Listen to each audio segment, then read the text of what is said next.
everybody, my name is Average Election Enjoyer. Today is June 30th of 2026. In this video, I'm going to be breaking down all of these recent Supreme Court rulings. While this might be a little bit more different than what you might see from my normal content, I believe that a lot of these orders are going to have impacts on what we might be seeing in the midterms, and that's why we're going to be covering them. I think that these orders have a big potential to shift the opinions of the population. You saw in 2022, obviously, very controversial Supreme Court decision ended up giving the Democrats the advantage in 2022 very late. Not the advantage, they still lost the popular vote, but it saved them from a midterm wipeout. That combined with, of course, some very extreme Republican candidates served as a sort of double whammy that sort of took out Republicans' chances of a sort of red wave that we were expecting to see. And in a similar vein, that is what it's sort of impact that these orders can have. That's why I find it important to break them down. Of course, the first one and the flagship sort of decision that we've seen of these four that I'm going to be breaking down is the Supreme Court upholding birthright citizenship. Of course, birthright citizenship, it is in the Constitution. Of course, others have different opinions on how exactly it should be interpreted. Some interpret it as just meant for, it was intended for slaves back in the 1860s. That's just an interpretation. This is the standard interpretation, and the Supreme Court has, the Supreme Court has stuck with that decision here. Of course, three justices dissented, I believe, on this decision. I think technically four, but one of them sort of dissented, sort of didn't. There's a lot of nuance that can be seen from their decisions here. And I don't think that I'm capable of pulling up the decisions and breaking down four decisions in sort of this sort of shorter video that I'm trying to put out here. But this is major news. This could have been major backlash against conservatives here. This is a big win for Democrats and even moderates. This is an issue that most moderates sort of lean towards allowing birthright citizenship. This is more of an extreme issue that you might see more right-leaning people supporting, but more moderate right-leaning people might be against this sort of thing. Reagan used to be a big supporter of birthright citizenship, all that. So historically, conservatives also have supported birthright citizenship, but it's been a recent push, and now, of course, Trump is trying to convince Congress to pass a law, and I see big blowback if they do, in fact, attempt to do that. They just had gains with minority voters, and I don't think that this is a particularly popular law to put forth. So this was definitely a very impactful decision and a big win for the left. Of course, not every is going to be every decision is a win for the left. This was pretty split. It's going to actually trade off here. That's why I have this. So next Supreme Court decision is that they, in fact, expanded presidential power, firing power specifically. They allow the Supreme Court allowed Trump to remove members of the Federal Trade Commission. That was off the back of overturning a 90-year-old decision here that shielded independent agencies. So this is giving Trump an ability to turn some independent positions more partisan. Not just Trump, that's going to be a power for the future, of course. It's just continuing the upward trajectory of presidential power that we have been seeing in the last couple decades here. So that's just going to be continuing that trend.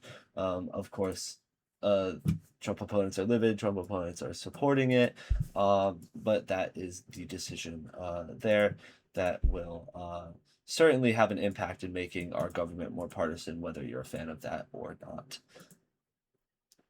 Next one is Supreme Court rules that states can accept mail-in ballots after Election Day. This is a big one. This has been a big target for conservatives is trying to really go after mail-in voting.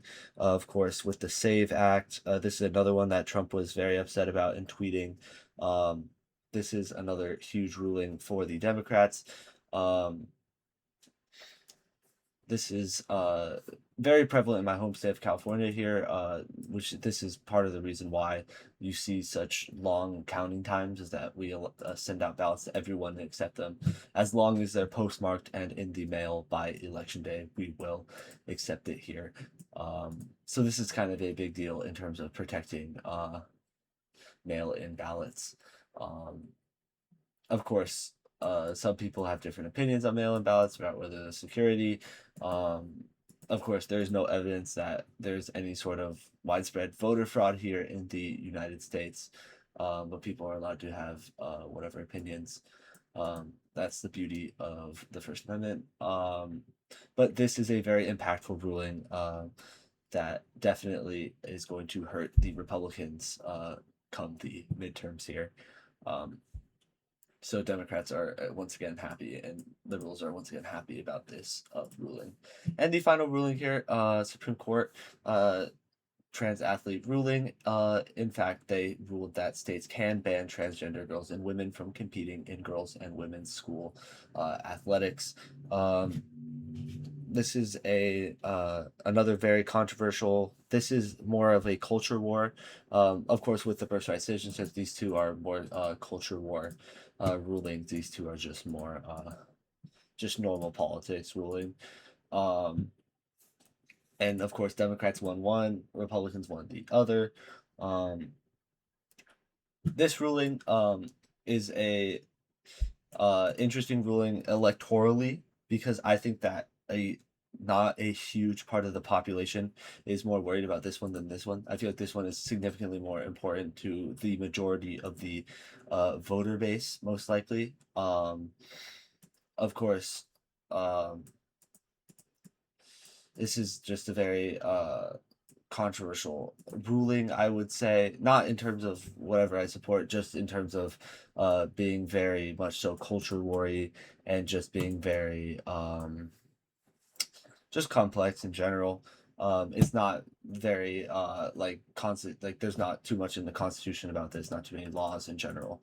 So that makes this decision, it was a likely decision. This was what was most likely expected, as the court is conservative leaning here.